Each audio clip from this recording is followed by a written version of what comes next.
በዮርዳኖስ በረሃ ለ40 ዓመታት በጸሎት ተወስኖ የኖረውና የተመኛትን አገር ለማየት ሌት ተቀን ይማጸን የነበረውን የቅዱስ ዞሲማስን አስደናቂ ጉዞ ዛሬ እናያለን።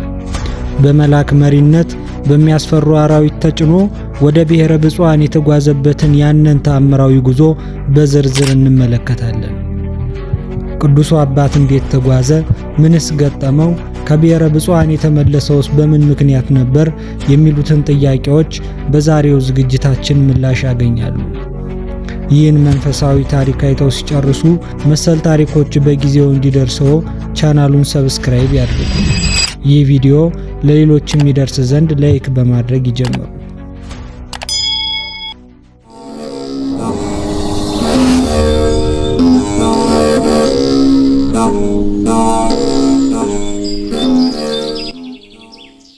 ታጋሲ የሆነ ነውር ነቀፋ የሌለበት የእግዚአብሔርን ፈቃድ ለመፈጸም ዝግጁ የሆነ በብሕትውና ከክፉ ሕሊና ጋር በመጋደል በጾምና በጸሎት በትጋትና በጸጥታ የእግዚአብሔርን መንገድ የሚከተል በዮርዳኖስ በረሃ የሚኖር የተመረጠና እግዚአብሔርን ባህሉ ሁሉ የሚወድ ዞሲማስ የሚባል መነኩሴ ነበር።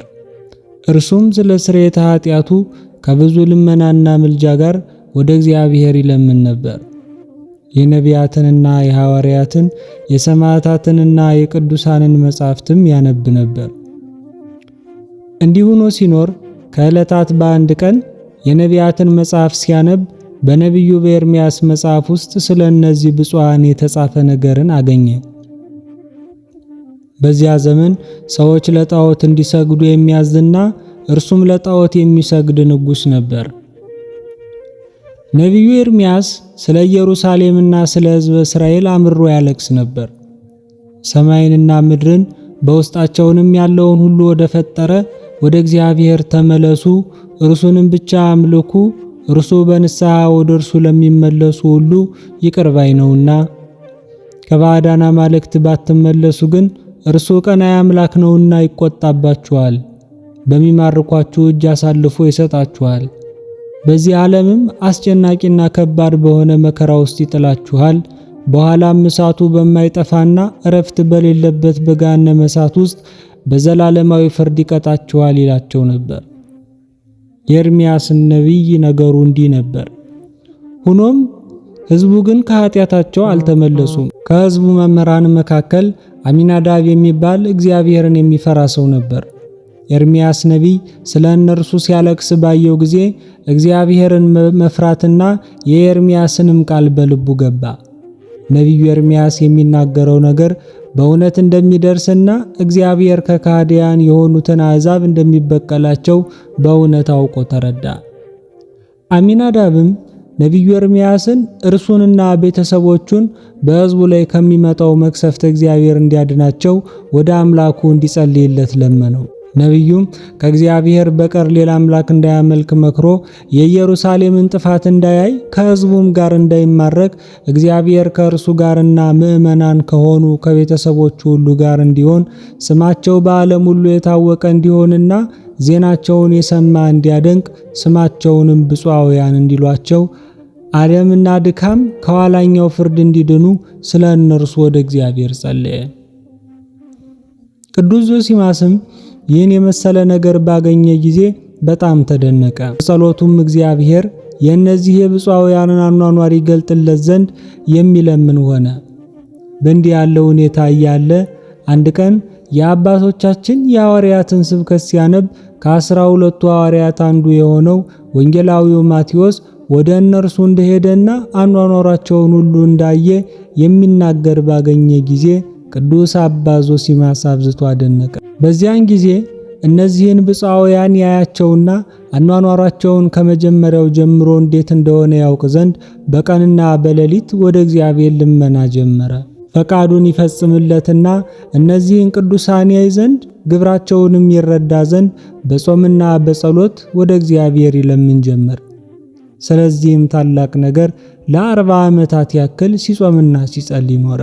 የተሰወረውን የሚያይና ኩላሊትን የሚመረምር እግዚአብሔር ስለ ማረና ስለ ተወደደ ገድሉ እናም ስለ ብፁዓውያንን አበው ለማየት በመጓጓቱ ልመናውን በሰማው ጊዜ ልመናውን እንዲፈጽምለት ወደ እነርሱ እንዲያደርሰው በዚህም እግዚአብሔርን ያመሰግን ዘንድ መንፈሳዊ መልአክን ከሰማይ ላከለት። መልአኩም ወደ እርሱ መጥቶ በፊቱ ቆመና ሰላምታ ሰጠው።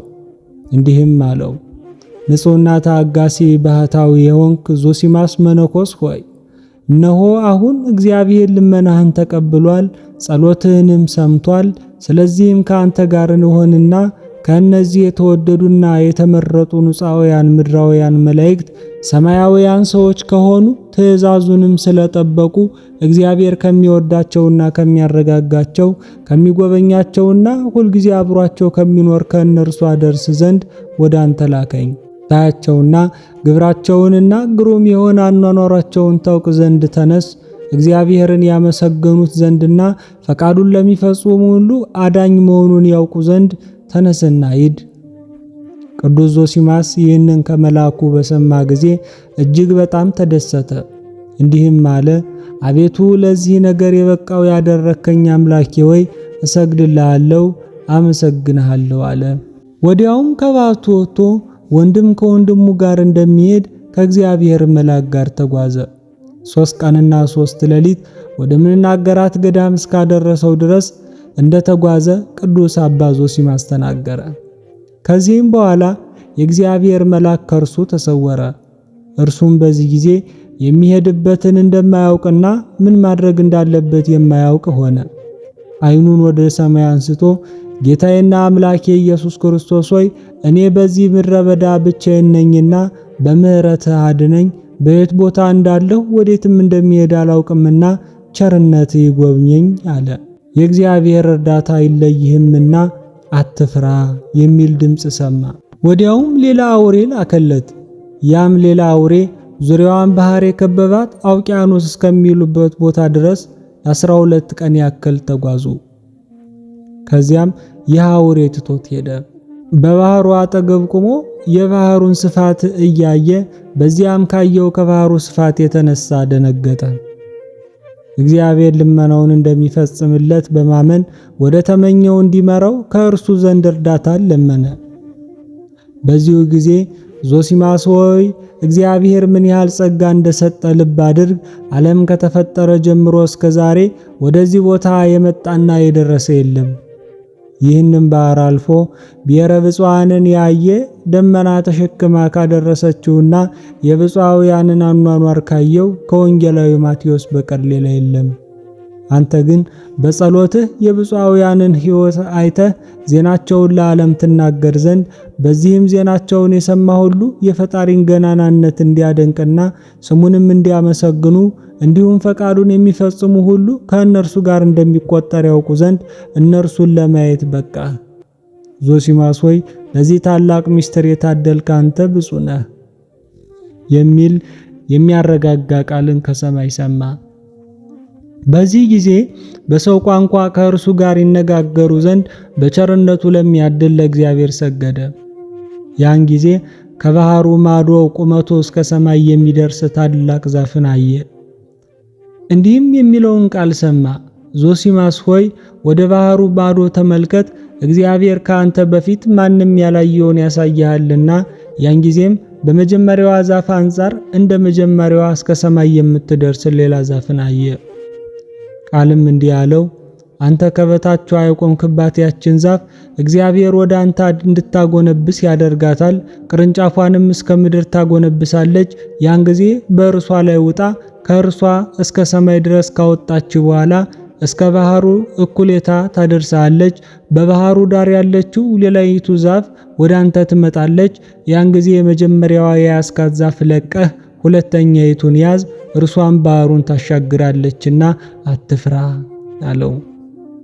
የሚናገረውን ቃል መናገሩን በጨረሰ ጊዜ ያች ዛፍ ከነቅርንጫፎቿ ወደ እርሷ ዘነበለች። ዛፏ ካደረሰችው ከፍታ የተነሳ ከእንግዲስ ወዲህ ይህች ዓለም አላያትም እስኪል ድረስ ወደ ላይ አደረሰችው። በፍርሃትና በድንጋጼ ያመሰግን ነበር። ከባህሩ ግማሽ ሲደርስ ሁለተኛይቱ ዛፍ ወደ እርሱ መጣች። መጀመሪያ ከባህሩ ላይ ካነሳችው ዛፍ ጋር ተገናኘች። ያን ጊዜ ነገሩ ሁሉ ከእግዚአብሔር እንደሆነ አወቀ። የመጀመሪያዋን ዛፍ ትቶ በሁለተኛዋ ዛፍ ላይ ወጣ። የመጀመሪያዋም ዛፍ ወደ ኋላ ተመለሰች። ሁለተኛዋም ወደ ማዶ ወደ የብስ ላይ አደረሰችው። እስከዚያም ድረስ አልተለየችውም። አሻገረችውና በደህና ራሷን አዘንብላ በምድር ላይ አወረደችው። ዞሲማስም የእግዚአብሔርን ሁሉን አድራጊነት ከሃሊነቱንም አመሰገነ። በዚያ ጊዜ ተነስቶ እግዚአብሔርን ፈጽሞ አመሰገነ።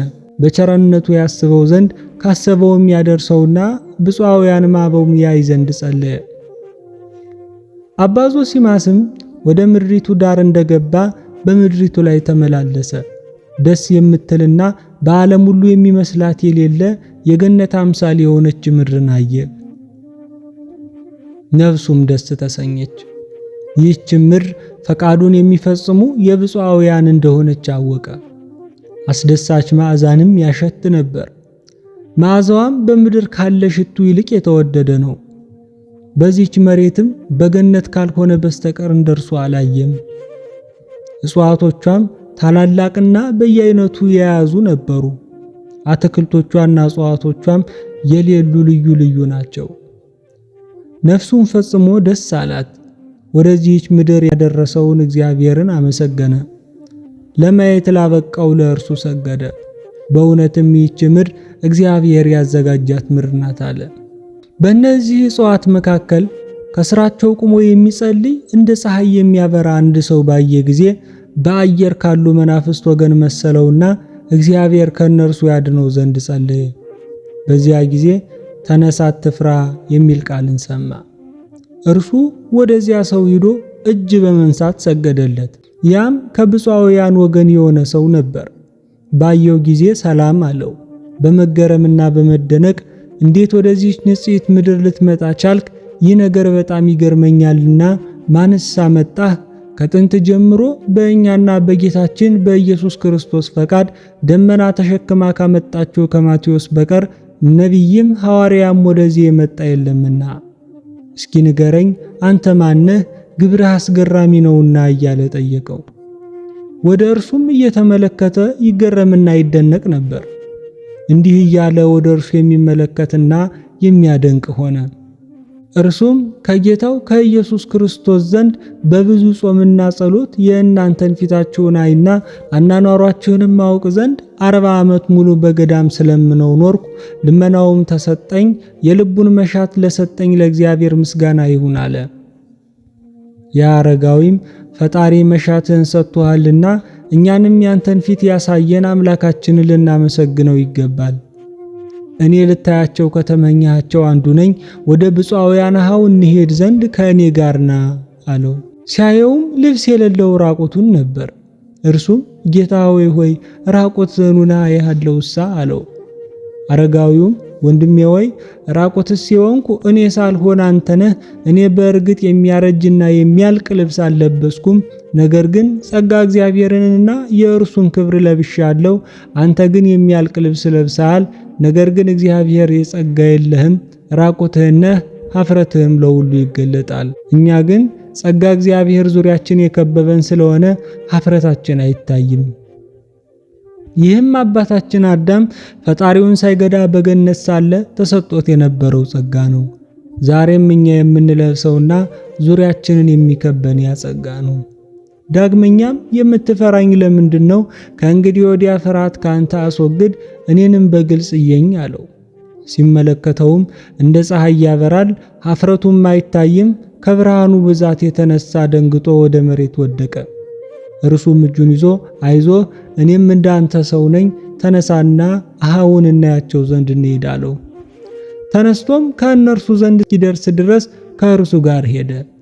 ብፁዓውያን አኀውን ባዩት ጊዜ በጣም ተገረሙ። እርስ በርሳቸውም ይህን ነገር እጅግ በጣም የሚደንቅ ነው፣ ይህ ሰው ወደኛ ይመጣ ዘንድ እንዴት ቻለ? ተባባሉ። እርሱም መንፈስ መሰላቸው። ሁሉም ለጸሎት ተነስተው ምንነቱን ይገልጽላቸው ዘንድ ወደ ጌታችን ኢየሱስ ክርስቶስ ጸለዩ። እንዲህም የሚል ቃልን ሰሙ። እንደናንተ ሰው ነውና አትፍሩት። እናንተን ያላየውና ምስጢራችሁን ይገልጥለት ዘንድ በጾምና በጸሎት 40 ዓመት ወደ እግዚአብሔር ስለለመነ ተቀበሉት። እጅ ነሱት። እየተነጋገሩም ተቀመጡ። እንዴት ወደኛ መጣህ? እስኪ ንገረን አሉት።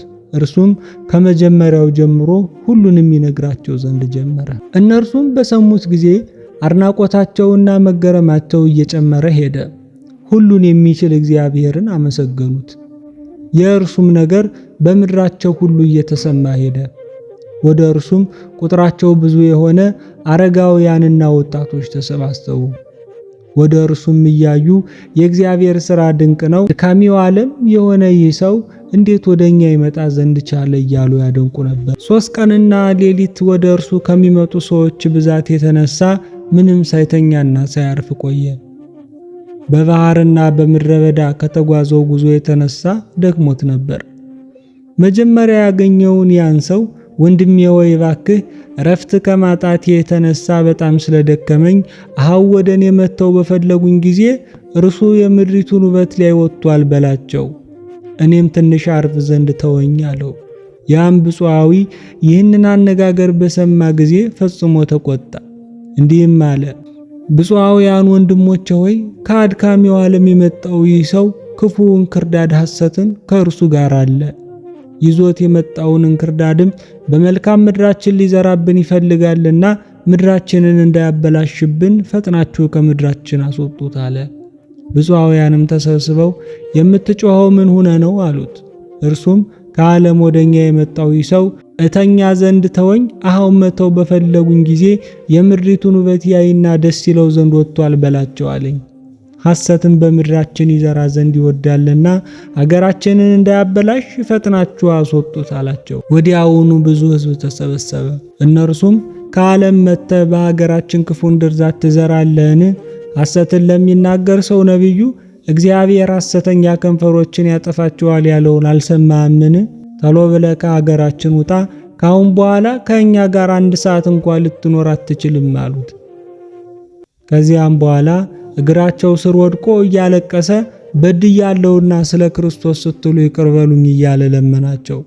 እርስ በርሳቸውም ልመናውን አንቀበለው፣ አገራችንን እንዳያበላሽ ከኛ ዘንድ ይኖር ዘንድ አንተወው ይተባባሉ። እርሱም እያለቀሰ ዓይኖቹን ወደ ሰማይ አንስቶ ምን ማድረግ እንደሚሻለው እግዚአብሔርን ጠየቀ። በዚህ ጊዜ እንዲህ የሚል ቃልን ሰሙ። ብፁዓውያን ሆይ እስከ 7 ቀን ድረስ ከእናንተ ጋር ይቆይ ዘንድ ተዉት። አኗኗራችሁንና ዜናችሁን ከመጀመሪያ ጀምሮ ንገሩት፣ እናንተን እንዲመስሉ ለዓለም ሰዎች ያስረዳቸው ዘንድ አላቸው።